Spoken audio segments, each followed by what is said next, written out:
ಬನ್ನಿ ಬನ್ನಿ ಸಾವುಕಾರ್ರೆ, ಇನ್ನು ಕುಳಿತುಕೊಳ್ಳಿ. ಇನ್ನೇನ್ ಕೆಲಸ ಇರುತ್ತೆ, 24 ಗಂಟೆ ಡ್ಯೂಟಿನೇ ಮಾಡ್ಬೇಕಲ್ಲ. ಅದೇ ಡ್ಯೂಟಿಯನ್ನ ನಿಷ್ಠೆಯಿಂದ ಮಾಡ್ತೀರಂತ ಈಗ ನಮ್ಗೆ ಚೆನ್ನಾಗಿ ಗೊತ್ತಾಯ್ತು, ಹಾಗೂ ತಿಳಿದೇ ಹೋಯ್ತು.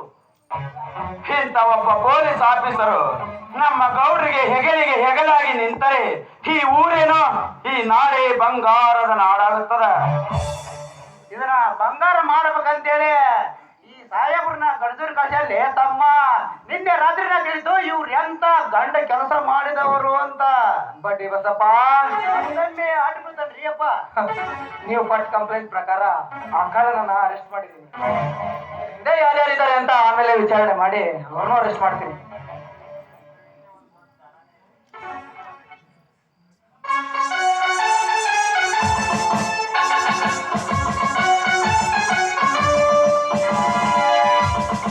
ಇದ್ರ ಹಿಂದೆ ಒಂದು ದೊಡ್ಡ ಜಾಲನಿದೆ ಸಾಹೇಬ್.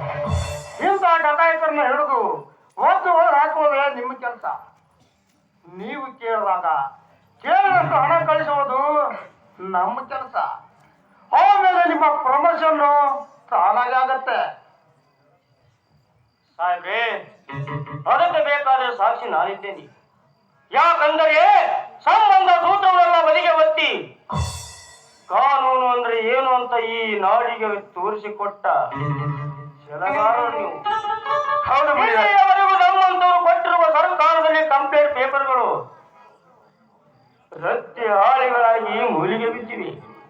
ಅಂತದ್ರಲ್ಲಿ ಅಧಿಕಾರ ವಹಿಸಿಕೊಂಡ 24 ತಾಸಿನಲ್ಲಿ ಇಂಥ ಹಣವನ್ನು ಅಡಿದು ಒಳಗೆ ಹಾಕಿದ್ದೀರಿ ಅಂದರೆ ನಿಮಗೊಂದು ಥ್ಯಾಂಕ್ಸ್ ಹೇಳಬೇಕು.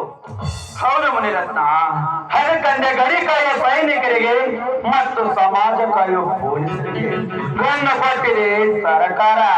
ಅನ್ಯಾಯ ಮಾಡೋ ಜನ ಕೈ ಕಳ್ಕೊಂತಾರೆ ಇವರ ಕೈಯಲ್ಲಿ.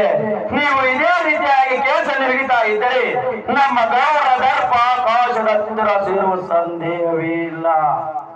ಹೌದು ಇನ್ಸ್ಪೆಕ್ಟರ್, ಈ ಬೆಕ್ಕಪ್ಪ ಅಂದರೆ ಬೆಂಕಿ ತಾಗಿ ಇವರು ಒಂದು ಸಾರಿ ರೋಸ್ ಆಗಿ ಸೀರಿದ ಸೌಂಡಿಗೆ ಹೊಡೆದು ಹಾರಿ ಬರುವ ಕಿಡಿಗಳು ಈ ನೋಡ ಪ್ರದೇಶವನ್ನೆಲ್ಲ ಹಬ್ಬಿ ಕ್ಷಣದಲ್ಲಿ ಸುಟ್ಟು ಬೂದಿ ಆಗುತ್ತದೆ ಈ ನಾಡು. ಇನ್ಸ್ಪೆಕ್ಟರ್, ಈ ಒಳಗಿರುವ ಬಡಪಾಯಿನ ಒದ್ದು ನಮ್ಮ ದುರ್ಗಾದೇವಿಯ ಬಂಗಾರವನ್ನು ಉಸುರಿ ಮಾಡಿಕೊಟ್ಟು ಬಿಡಿ.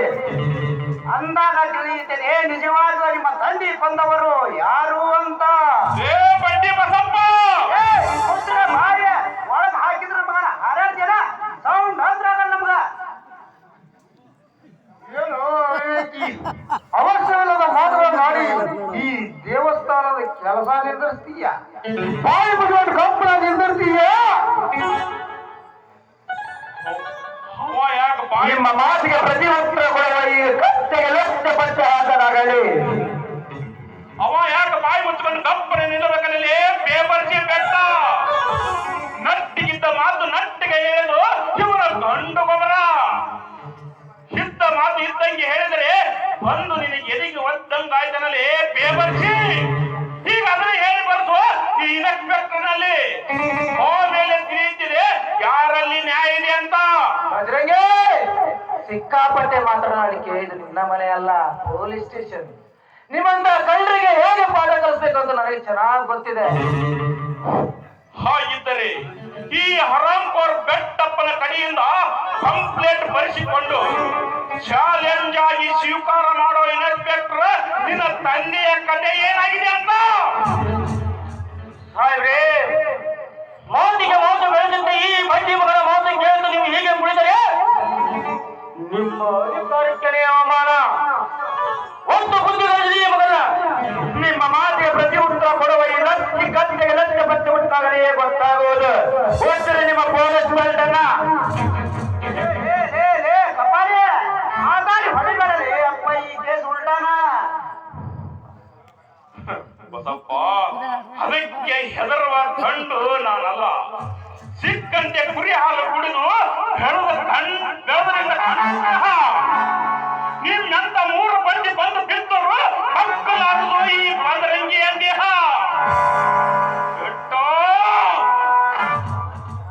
ನೀನು ಎಂತದ ಮೋಸದ ಹೊಂಚು ಹಾಕಿ ಕಿವಿ ಇನ್ಸ್ಪೆಕ್ಟರ್ ಕಿವಿ ಹಿಂಡಿದರು. ಅದಕ್ಕೆ ಹೆದರುವ ಹೇಳಿ ಗಂಡಲ್ಲ ಈ ಬಜರಂಗಿ. ನಾನು ನಿಜವಾಗ್ಲಿ ದುರ್ಗಾದೇವಿ ಕಳ್ಳನೆಯಾಗಿದ್ದರೆ ಆ ತಾಯಿ ಶಕ್ತಿ ಇದ್ದಿದ್ದಾದ್ರೆ ಈಗಲೇ ನನ್ನ ಕಣ್ಣು ಹೋಗಲಿ, ನನ್ನ ಕಾಲು ಮುರಿ. ಇರದಿದ್ದರೆ ಇದರ ಸತ್ಯ ಏನಂತೂ ನಾನೇ ಬಹಿರಂಗ ಪಡಿಸುತ್ತೇನೆ.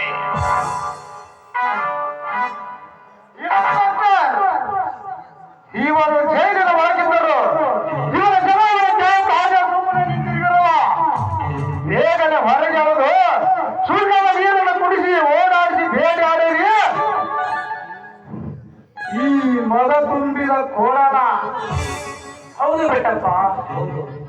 ಇವರ ಮಾತಿಗೆ ನಾವು ಮೌನ ವಹಿಸಿದರೆ ನಮ್ಮ ಮಾನವೇ ಹೋಗುವುದು. ಇವನಿಗೆ ಈ ಪೊಲೀಸ್ ಅಗತ್ಯ ಅಂತ ತೋರಿಸ್ತೀನಿ. ಸರಪಳಿ ಸಮೇತ ಎಳೆದುಕೊಂಡು ಬಂದಿರಿ ಈ ಕೊಪ್ಪಿದ ಕೋಣನ. ಇದಕ್ಕೆ ಸರಿಯಾಗಿ ಪೊಲೀಸ್ ಟಾಟಾ ತಿಳ್ಸಲ್ಲ. ಈ ಪೊಲೀಸರೇ ನಿಲ್ಲಿಸ್ರಿ ನಿಮ್ಮ ಜೈಲ್ ಬಾಗಿಲು ತೆಗೆದನ್ನ. ಕೇಳೋದಕ್ಕೆ ನೀನ್ಯಾರಮ್ಮ? ನಾನ್ ಯಾರ? ಏನು ತಪ್ಪು ಮಾಡದ ಈ ಹೆಬ್ಬುಲಿಯನ್ನು ಇಟ್ಕೊಂಡು ಬಂದಿದ್ದೀರಲ್ಲ, ಇವನ್ನ ಬಿಡಿಸೋಕೆ ವಕೀಲ ಸಮೇತ ಬೇಲ್ ತಗೊಂಡ್ ಬಂದಿದ್ದೀನಿ.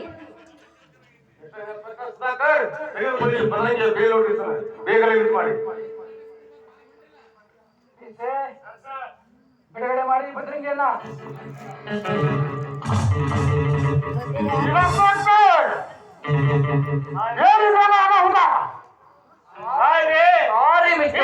ನಮ್ಮ ಬಂಗಾರದ ಗತಿ ಹೇಗೆ? ಸಾರಿ ಮಿಸ್ಟರ್ ಬೆಟ್ಟಪ್ಪ, ನಾವೇನು ಮಾಡೋಕ್ಕಾಗೋದಿಲ್ಲ. ಇದು ಬೇಲ್ ಕೋರ್ಟಿಂದ ಬಂದಿರುತ್ತದೆ, ಬಿಡ್ಲೇಬೇಕಾಗುತ್ತದೆ.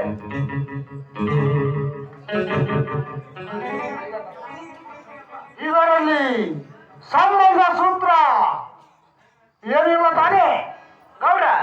ಇದನ್ನೆಲ್ಲ ಮುಂದೆ ಯಾಕೆ ಹೇಳ್ತೀರಿ? ಬರ್ರಿ, ಯಾರಿಗೆ ಯಾವ ಕೆಲಸ ಕೊಡ್ಬೇಕನ್ನ